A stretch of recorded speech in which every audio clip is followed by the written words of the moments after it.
Hola, buenas noches, ¿cómo están?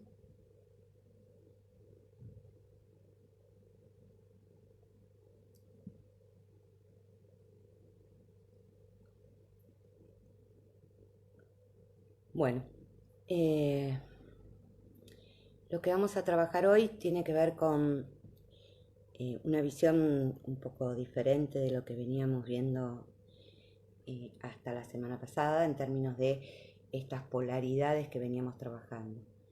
Eh, Retomaremos desde otra posición y con otra lectura que hace Castoriadis a este tema. Para eso hoy vamos a trabajar a Platón. Platón nació en Atenas en el 428 a.C. y fallece a los 81 años. Para poder ubicar un poco de qué se trata en este momento en Atenas, en realidad suceden una serie de acontecimientos, enfrentamientos políticos y militares que fueron frecuentes y que tenían que ver con la lucha por la hegemonía de distintos estados griegos. Por encima de estos acontecimientos puntuales, dos grandes hechos caracterizaron al siglo IV griego. Uno es la desintegración de la polis como modelo de Estado y el desarrollo de la hegemonía macedónica sobre el mundo griego, primero liderada por Filón II y después por su hijo Alejandro Magno, que supongo que lo han escuchado. Ambos procesos tienen que ver con el escenario que se produjo en el mundo griego tras las guerras del Peloponeso, que fueron entre 431 y 404 a.C., y que lleva a la victoria de Esparta. Esparta sustituye a Atenas en el liderazgo del ámbito helénico y propició un sistema de gobierno oligárquico. Así, desde el 404 al 403 se instauró lo que se denominó el régimen de los 30 y fue eliminada la democracia ateniense. Si bien dentro de lo que hacía a corrientes políticas imperantes, seguía habiendo políticas contrapuestas a favor y en contra de la democracia. En este ambiente también aparece lo que fue el ascenso de Macedonia. Macedonia era una zona del norte de Grecia que, si bien tenía un contacto con el mundo griego bastante fluido, los macedonios no eran considerados totalmente griegos.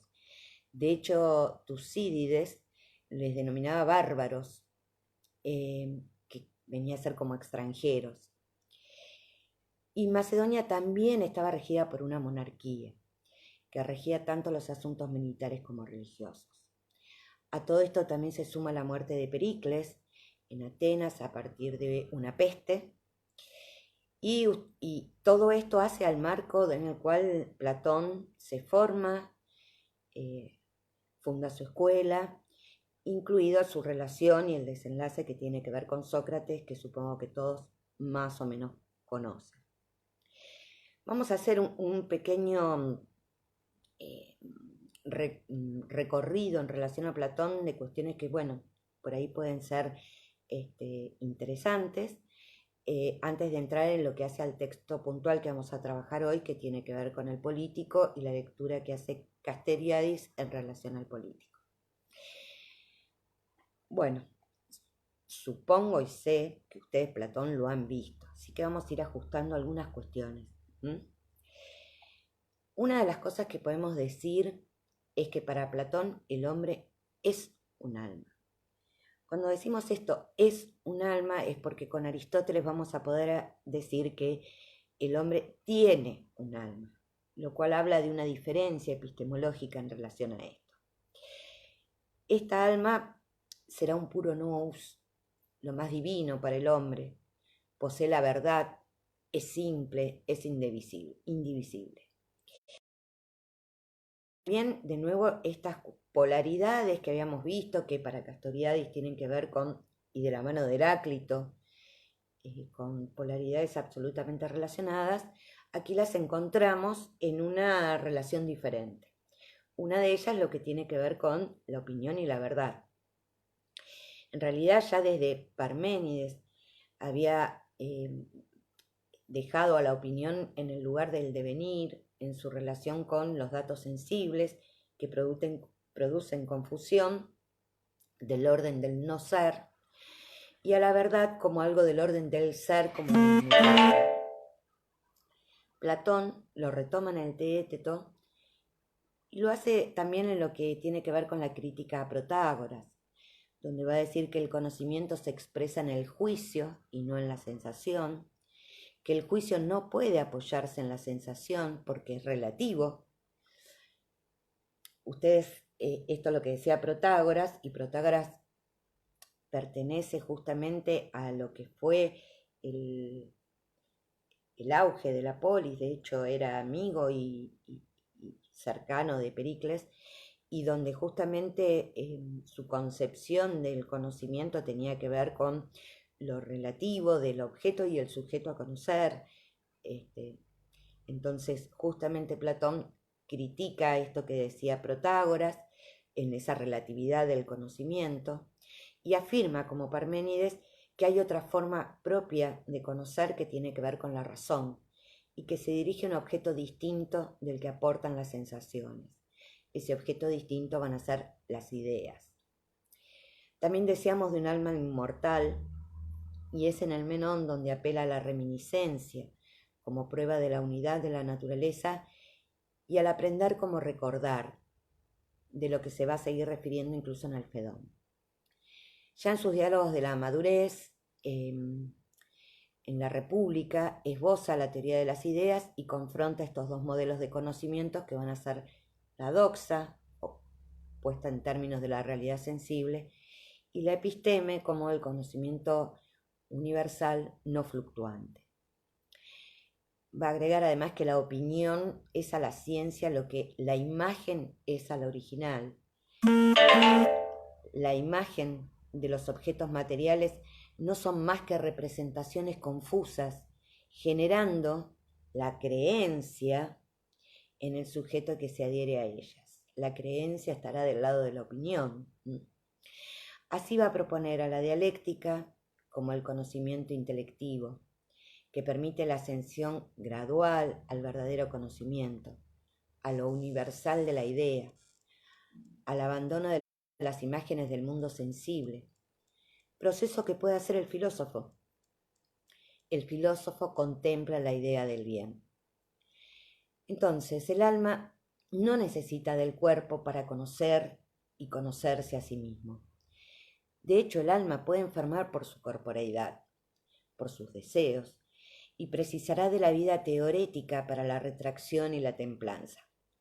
La manía y la apatía serán los desórdenes derivados de los jugos del cuerpo.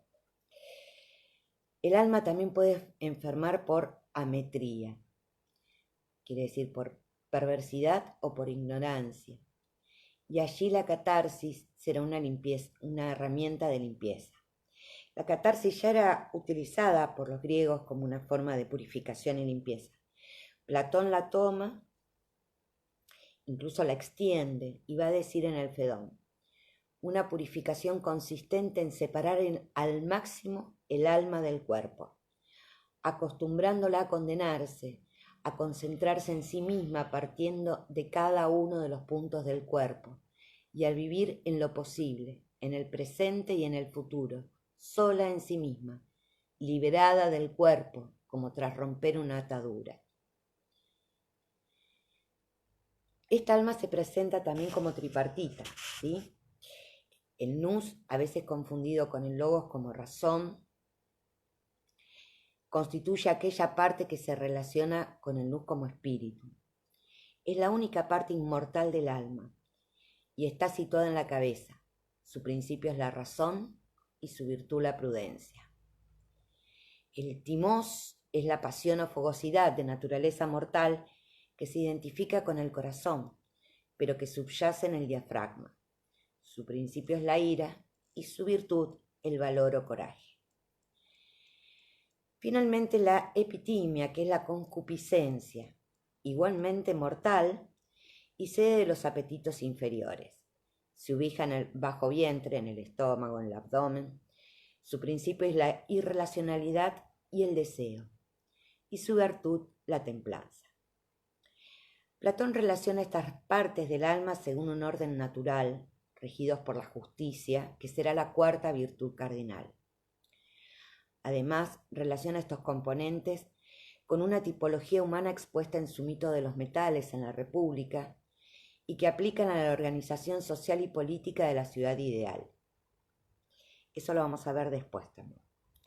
En el Fedro, Platón ilustra la naturaleza del alma al compararla con la fuerza unida de un tiro de corceles alados.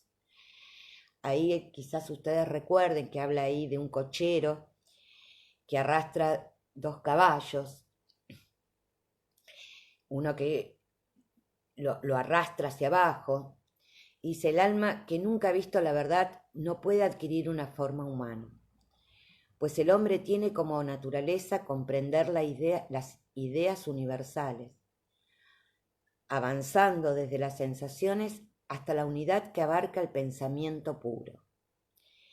En la vida mortal es posible recuperar la visión de la realidad mediante la reminiscencia, de manera que sólo la razón del filósofo recupera sus alas, sería esto el cochero, al utilizar el recuerdo de lo divino e inmutable para perfeccionarse en los misterios. El estado óptimo del alma humana es la justa combinación de sus partes, es decir, su arete, su virtud, colaboración armoniosa de las 3 partes, el cochero y los caballos, bajo la dirección de la razón. Acá también hace referencia al concepto de sofrosine, que creo que habíamos mencionado cuando hablábamos del justo medio, y que habla de la sofrosine sería esa armonía, eso que hoy podríamos entender como bienestar. La armonía para él también estaba asociada a la idea de justicia, un carácter sano de lo puro, producido por la cesis de la razón. Los deseos que brotan del cuerpo sin templanza ni dirección deben ser sometidos a esta propuesta del logos.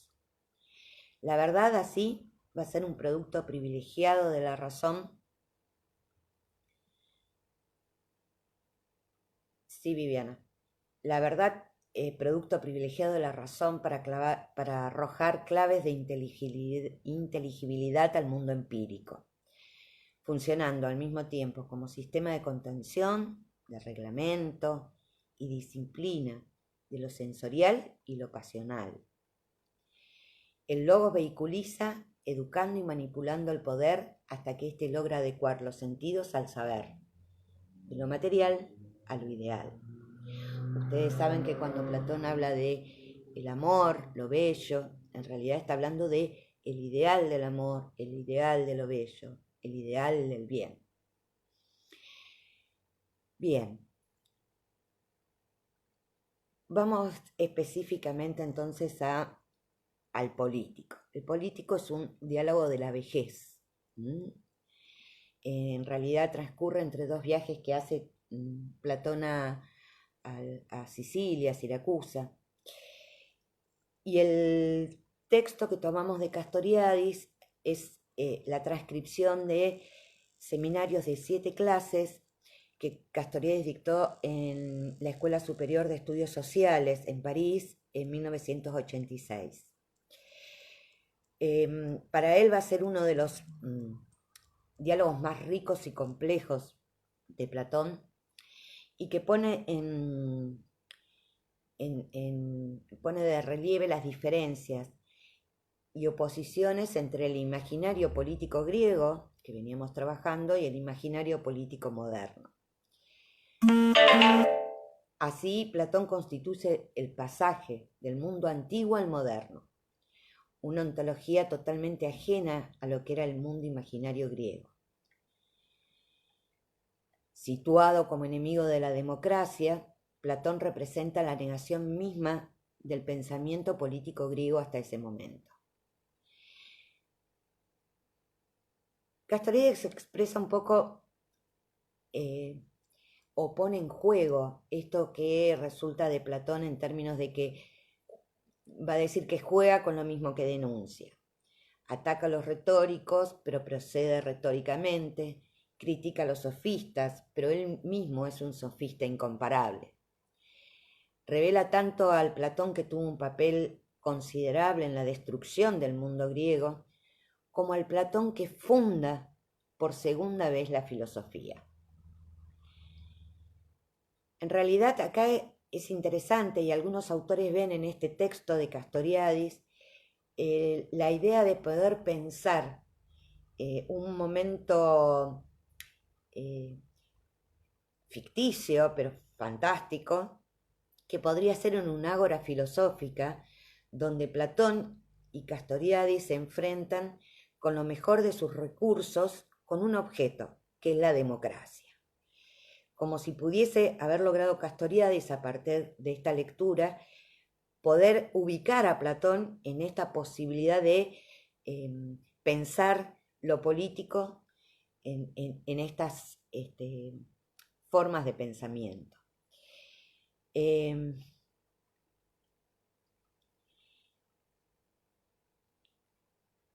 Para Castoriadis, el pensamiento político griego, bueno, tiene que ver fundamentalmente con esto que decíamos de la política democrática y culmina en el 404-309.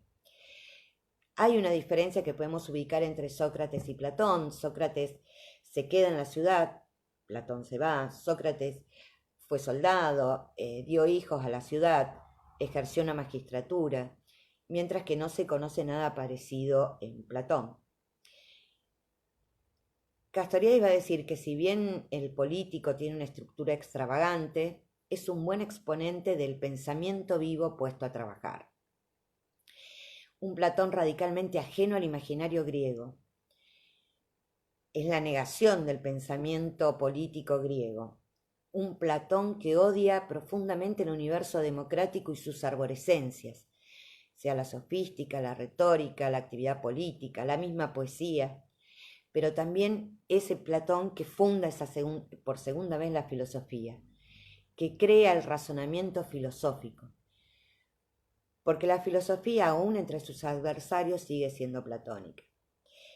Lo que quiere decir en este sentido es que si hay algo que Castoriadis le reconoce a Platón, es esta posibilidad de ser un pensamiento en actividad, la posibilidad justamente de haber podido salirse de lo instituido que era en ese momento ese mundo griego, para poder cuestionarlo en relación de otra posibilidad que va a tener que ver con esta idea de la razón y esa segunda fundación de la filosofía. Si bien en lo político aparece esta cuestión de la destrucción de la polis, etcétera, y el odio de Platón hacia la polis, o donde ubica Platón la posibilidad de gobernar, reconoce en ese pensamiento algo que hace justamente a un pensamiento puesto en reflexión, a una segunda fundación de la filosofía en términos de generar, de crear algo diferente, que tiene que ver con este lugar de la razón, del razonamiento filosófico. Y es cierto que no solo la filosofía, sino que muchas cuestiones todavía están atravesadas por el pensamiento platónico. Y lo vamos a ver a lo largo de todo el texto. También va a decir Castoriadis que Platón logra efectuar una gran operación histórica por la que transforma la destrucción de hecho de la democracia en caducidad de derecho.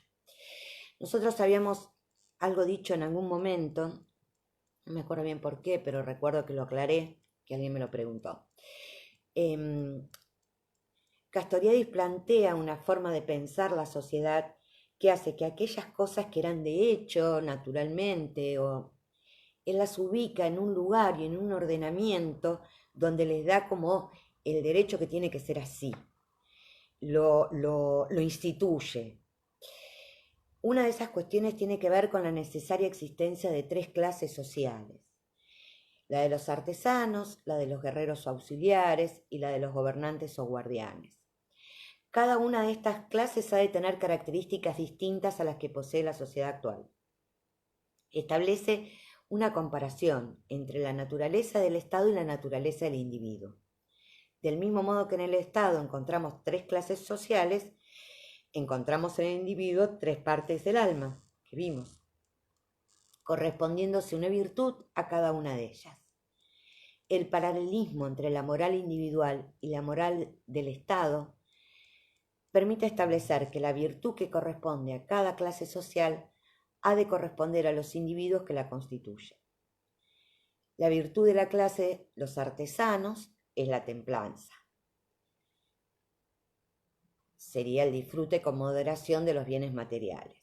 La virtud de los guerreros auxiliares es la valentía o el coraje, y la virtud propia de los verdaderos gobernantes es la sabiduría. Acá hay algo interesante en términos de estas ubicaciones, no tienen que ver con algo indeterminado, sino justamente está determinado por esa naturaleza, ¿sí? Es lo que hace que quede instituido, hasta podríamos decir a priori. Bueno, en cuanto a la estructura del texto, el político en sí, Castoriadis advierte que hay 2 definiciones, 3 grandes digresiones y 8 incidentes. Incidentes llama a aquellas cuestiones breves que no llegan a ser digresiones. También se pregunta si hay por debajo de esta conformación una estructura lógica, una composición oculta de estructura lógica. Si bien el objetivo tenía que ver con la posibilidad de la dialéctica y el aprendizaje de la dialéctica, lo que advierte Castoriadis es que el verdadero objetivo del político es político, no es dialéctica, no es la dialéctica. De hecho, va a decir que hay un gasto diarético, y cuando dice diarético tiene que ver con la división más lógica que dialógica, ¿sí? Que ya lo había hecho con el sofista también. Una forma de presentar el texto. Lo hace no por casualidad, sino porque lo que le interesa va más allá de la dialéctica en sí, sino justamente el tema que le interesa abordar. El verdadero objetivo del diálogo no sería dar una definición del político, pero sí preparar la definición de la ciudad que se describirá en las leyes, que es posterior, y bosquejar el papel de los gobernantes en dicha ciudad. Dicho de otro modo, introducir detrás de los magistrados de las leyes las reservas estratégicas en el plano de la filosofía, de la ontología y de la cosmología. En este sentido, Platón, junto con Jenofonte y Sócrates, anuncian el tiempo de los reyes, son los profetas del mundo helenístico, post-democracia, y en eso es donde se lo ubica como un protagonista fundamental en la destrucción del mundo griego, en el bloqueo del proceso histórico. En tanto, también lo que niega es la aportación de los atenienses al pensamiento político en términos de lo que hace a la historicidad. Platón trata de detener, de inmovilizar la historia, de poner fin a ese cambio en las ciudades, a esa adopción de nuevas formas. Las formas están establecidas. Sobre la relación entre la república, el político y las leyes, que son los 3 diálogos que trabajan sobre esta problemática, Castoriadis nos recuerda que hay un cambio en la definición del apto para gobernar. En la primera, en la república, plantea lo del filósofo. En la segunda, como lo vamos a ver después, es el tejedor regio. En la tercera serán los magistrados elegidos, cuyos hilos son manejados por el consejo nocturno. Así el político es una obra que se sitúa en el paso intermedio entre ambos extremos, la república y esa definición del filósofo gobernante, y las leyes y la idea del consejo y los magistrados en términos de las leyes. Para Castoriadis no son las definiciones que aparecen en el texto las que otorgan mayor valor a la obra, sino las digresiones, que dijimos que eran 3. La primera es del mito de Cronos, que vamos a desarrollar después. La segunda que vamos a ver ahora es la que concierne a las formas de regímenes y retoma algo de lo ya planteado en la República. Para Platón, el estado ideal es llamado aristocracia, que significa gobierno de los mejores. Pero este estado ideal puede degenerar. Cuando en este estado ideal los guardianes guerreros empiezan a ocupar la posición que le correspondía a los filósofos, aparece el primer sistema político degenerado, que va a ser la timarquía. En la timarquía, los guardianes acumulan riquezas y poder a espaldas del pueblo trabajador. No cometen excesivos desmanes, pero el deseo de honores es lo que mueve sus decisiones en vez del bien de las mayorías.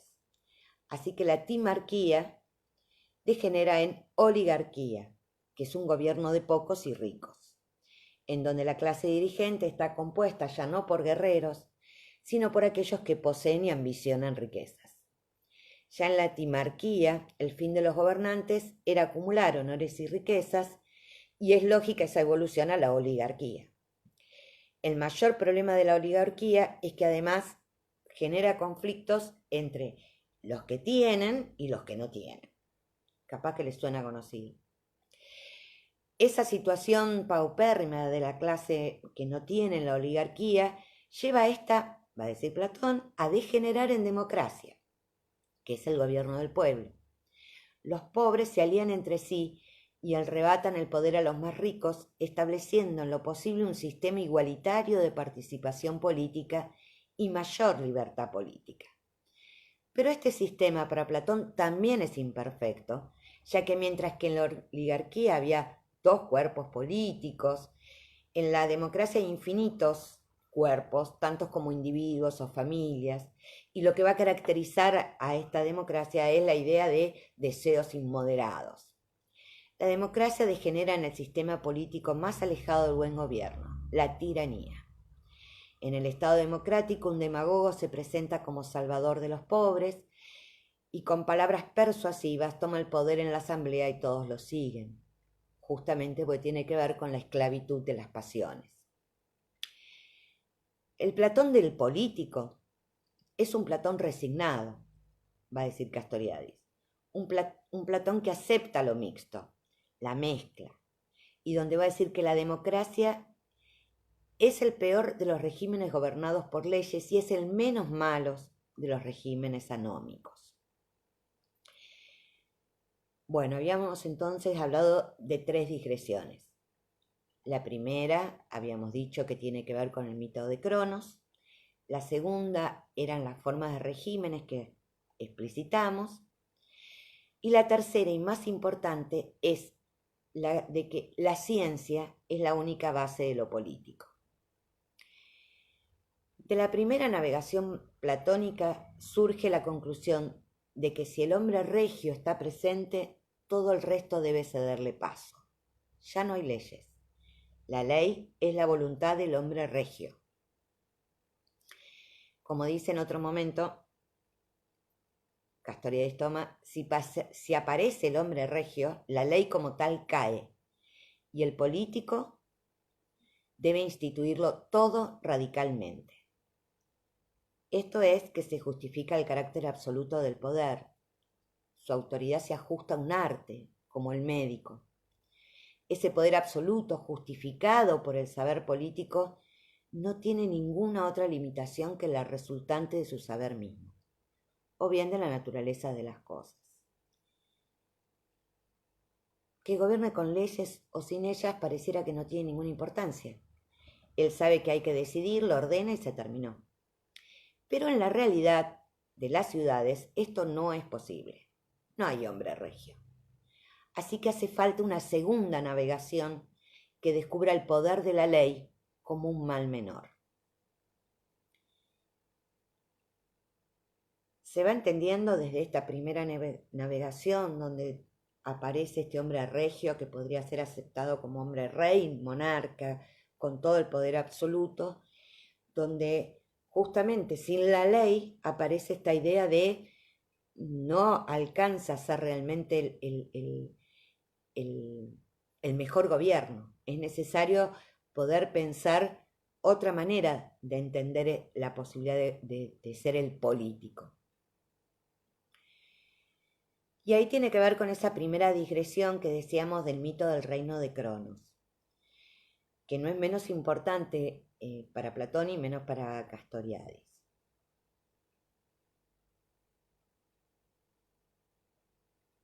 Sí,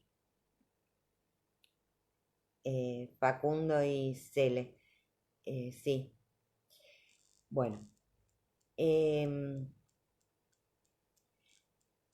acá a partir del mito de Cronos, Platón propone la primera definición del político como un pastor.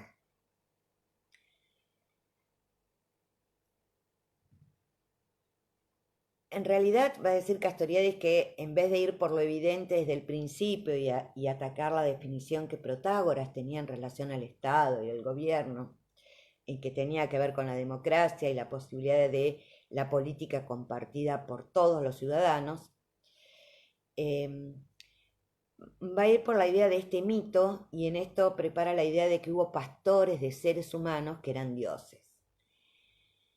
Durante la era de Cronos, el dios mismo nos toma su cuidado, nos hace pasar y por consiguiente el problema de la política no se suscita, no aparece. Si los dioses permiten a los hombres sobrevivir y hacen ciudades, no es un progreso, sino que en realidad lo que está planteando con esta idea de los dioses permitiendo es una fase inversa de la historia. Volvemos a la idea de que las dotaciones divinas son las que permiten que el hombre subsista, no que la humanidad se autocree. En esto es donde ve la cuestión de atacar lo que planteaba Protágoras y de destruir la conciencia embrionaria de que hay una autocreación de la humanidad. Pero bueno, como lo que interesa es una definición del político, no aparece en estas primeras digresiones en manera concreta y lo va a hacer, está contenida en la tercera digresión. El político es el epistemón, el que sabe. Y el que sabe lo que cada uno debe hacer porque posee el verdadero saber. Su tarea extraordinaria va a ser ordenar a cada uno, a cada individuo que participa en la sociedad, a cada ciudadano con lo que es justo hacer y no hacer. La primera definición de Platón sobre el político es la que nos dice que es un pastor, no que el político debiera ser un pastor o que es semejante o análogo al pastor, sino que el político es un pastor de rebaños. Luego de una gran explicación sobre animales de la misma especie, sobre el arte de la crianza de las bestias, sobre la relación entre los seres animados y las cosas inanimadas, entre bípedos, cuadrúpedos y demás animales, crianza de rebaños en el agua y en la tierra, cómo se apacentan los rebaños. Bueno, con todas esas cuestiones, lo que queda claro es que el carácter, que el rey es un pastor de un rebaño sin cuernos.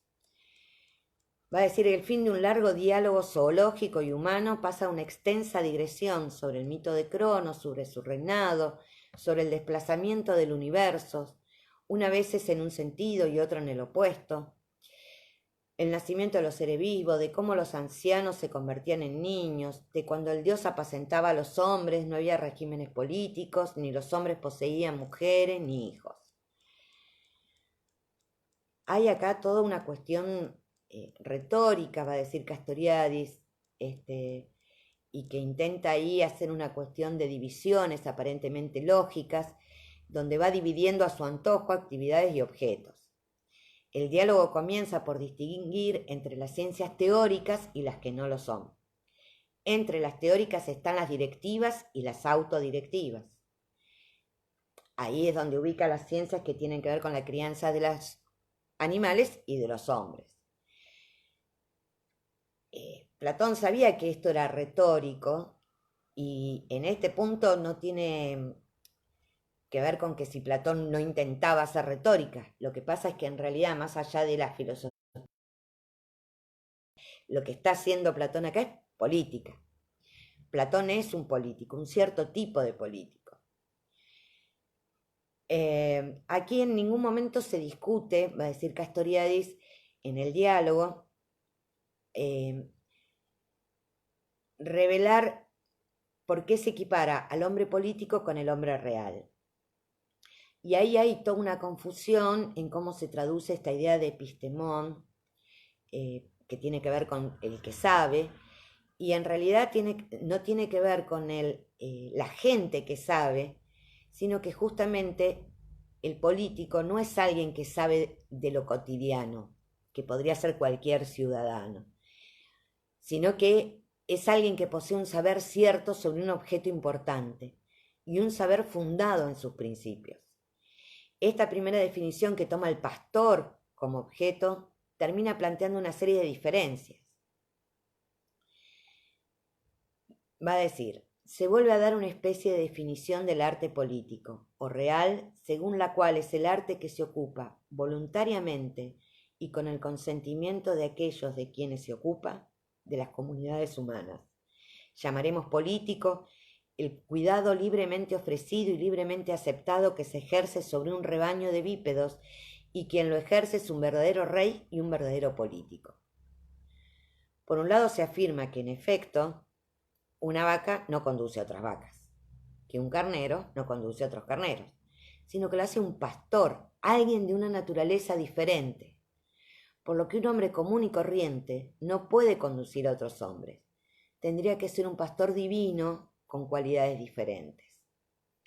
Y por otra parte, también se establece la diferencia entre crianza y cuidado. La primera la ejecuta el pastor y la segunda el político. El hombre real, quien resulta un cuidador humano, opuesto al pastor divino. Entonces, es como si en esta idea del pastor aparece también la posibilidad de que en realidad pastor, en términos de cuidado, pueden hacerlo mucho. Hay algo de esto que tiene que ser diferente para poder conducir a los hombres. No puede ser ni alguien parte del rebaño, ni solamente alguien que cuide, sino que tiene que tener otras cualidades en relación a poder ser el político. La segunda definición ya no va a ser la del pastor, sino que toma el tejedor y al tejido como paradigma, el político. El hombre real es como un tejedor que enlaza la urdimbre con la trama. Castoriadis en realidad lleva a preguntarse cómo se deshizo tan fácilmente la idea de pastor a tejedor, un tejedor de tapices. ¿Por qué no tomó un arquitecto, un albañil, un carpintero? En realidad pareciera que no hay ninguna idea epistemológica para que haga esto, sino que lo hace con una descripción en donde va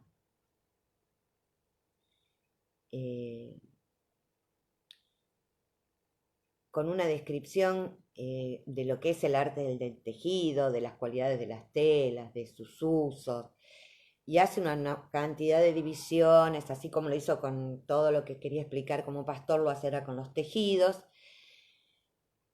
que va tratando con una dicotomía que es ininterrumpida por una serie de incidentes, esto que decíamos antes, menores,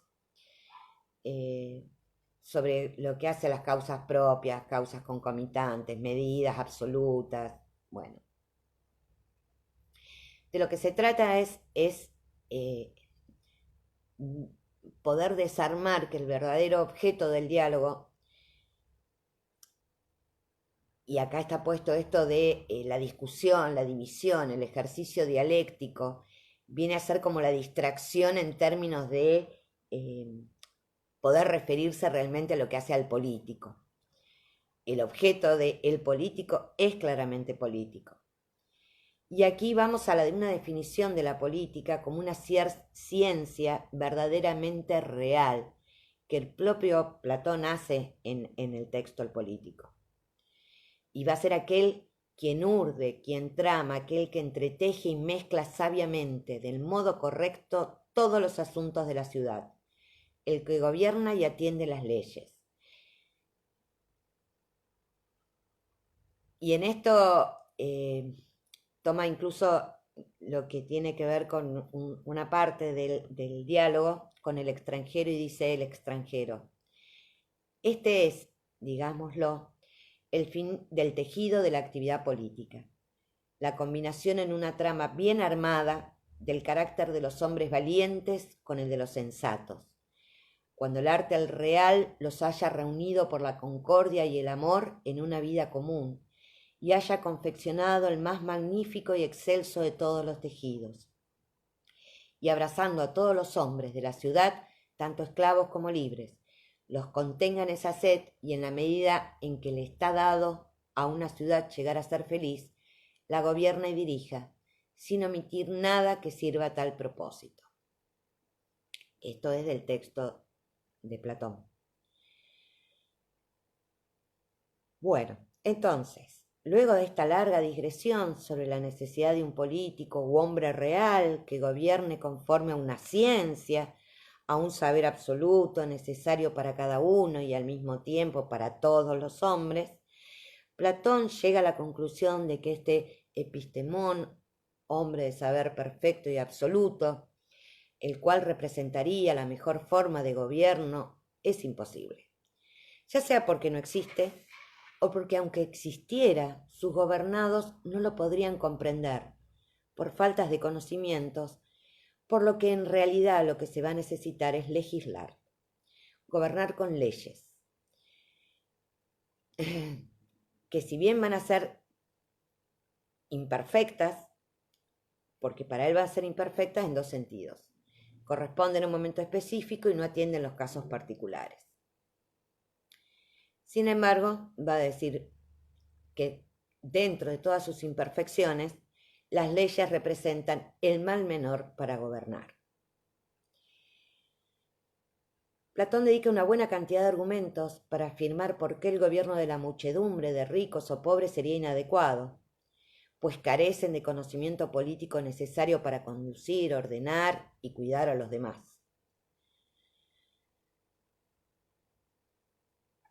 Podríamos preguntarnos por qué para Platón no podría serlo, no podría ser un científico, un profesional, alguien que tuviese un lugar de ciudadano común, justamente por esto que decíamos al principio. En la naturaleza, de lo que hace a la sociedad y al alma humana, cada uno tiene un lugar establecido y desde ese lugar puede ocupar o no determinadas funciones.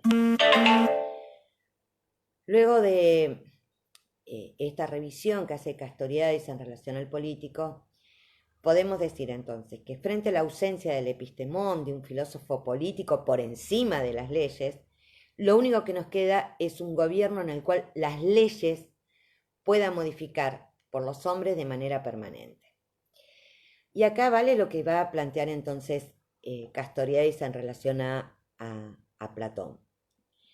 Justamente para Castoriadis, esto que no puede ver Platón en su búsqueda del político, tiene que ver en esta idea de la autoinstitución de las leyes, la idea de pensar a los sujetos como sujetos activos, actuantes, esta forma del demos mismo como ciudadanos en la posibilidad de poder hacer sus propias leyes. Y es justamente en donde el político de Platón no logra resolver este enigma en relación a quién nos puede gobernar. Vale pensar qué nos pasa a nosotros si todavía seguimos siendo platónicos y de alguna manera también referimos a quienes nos pueden gobernar son los que saben, nos saben conducir como si fuéramos rebaño, saben armar, urdir desde el lugar de proveedores, lo social, y qué lugar hay en relación a las leyes en relación a eso, quiénes las hacen, qué hacemos nosotros en nuestro lugar de ciudadanos, en qué lugar de esta jerarquía pensamos que es algo determinado o no y a partir de qué se puede modificar. A mí me parece que también incluso en la educación todavía tenemos algunas cuestiones que hacen absolutamente a la idea de que hay algo a descubrir, que no podemos hacerlo por nosotros mismos, ¿no? Eh, y en eso me parece que hay algo bastante platónico también. Pero bueno, por acá es lo que vamos a trabajar de Platón. No tienen que saberse las digresiones, a ver, sí saber de qué se tratan, ¿sí? Que hay tres digresiones y que hay dos definiciones, eh, o este recorrido de las tres definiciones en los que va a trabajar Castoriadis. Pero bueno, para que sea lo más claro posible, no sé si lo he logrado. Eh, por supuesto los mensajes no me llegan.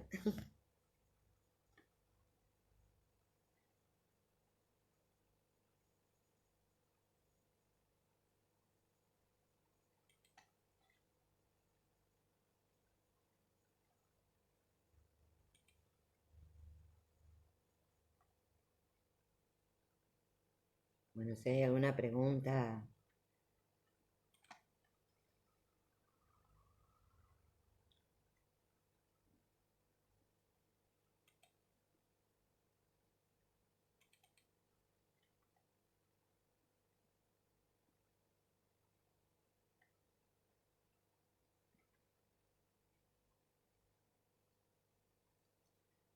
Bueno,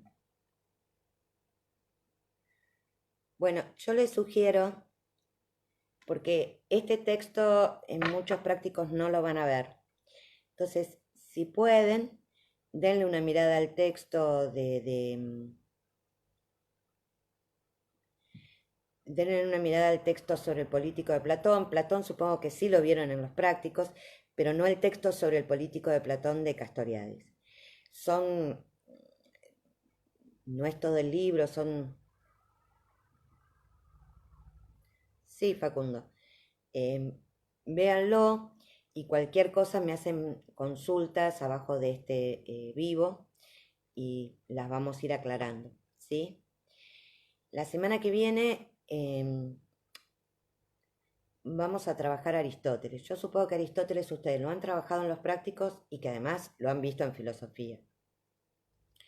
Así que vamos a centrarnos en De Anima, fundamentalmente en algunas cuestiones que pueden ser relevantes allí. Y con eso nos vamos a despedir hasta después de las vacaciones. Eh, Les voy a dejar, además de esto de Aristóteles, lo que podamos trabajar, bueno, ¿por qué seguimos después con quiénes seguimos? Después hacemos un salto hacia Ockham, Berkeley, Hume. Bueno, ¿por qué hacemos ese salto? ¿Qué es lo que pasa ahí? ¿Cuál es la intención en esta cuestión? Y bueno, eso es lo que vamos a ver para que entonces después de las vacaciones retomemos con esos textos y para entrar fundamentalmente en la idea de representación. Por eso la semana que viene, sobre todo si ustedes lo de Aristóteles ya más o menos lo tienen visto, ver algunas cuestiones puntuales y poder darle un poco más de marco a esto de, bueno, este salto que hacemos desde Aristóteles y estos antecedentes que tienen que ver con cómo pensar el conocimiento, lo humano, cuál es la mirada de Castoriadis sobre esto y esta fundación de la filosofía que tiene que ver con la polis y la política, etcétera, y la historia. eh, ¿Por qué este salto después a el nominalismo? ¿Por qué este salto a la representación? ¿Qué es lo que pasa con esto? Nos vamos a ver el lunes que viene, ¿sí? Nico, no se sabe nada. En realidad este miércoles a las 8:30 de la mañana hay una reunión con académica de las materias de segundo y tercer año. Quizás allí haya alguna posición que venga desde la facultad como o exigencia o propuesta o veremos qué. Pero eso recién este miércoles va a haber reunión. Y ahí cualquier novedad que haya y que incluso hable con mis compañeros de cátedra, se las transmito el lunes que viene, o si quizás tienen práctico antes y hay alguna novedad, se lo transmitirán sus jefes de trabajos prácticos. Pero en principio nosotros como cátedra no tenemos nada todavía previsto, y desde académica el miércoles va a ser la reunión, ahí veremos qué pasa. Por las dudas, quédense tranquilos.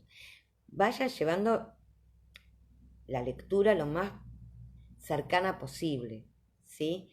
Porque si bien la idea es que si hay algún tipo de trabajo no tenga que ver con algo extenso, complejo, que tenga que ver con la integración de algún tema o de algunos textos, bueno, si los tienen más o menos cercanos, va a ser mucho más fácil. Bueno, lo que sí les voy a decir, que en las vacaciones no voy a responder mensajes. Listo. Bueno, chicos, nos vemos el lunes que viene. Que estén bien, y por favor, si les aparecen dudas con el texto, pongan las consultas. Que estén bien.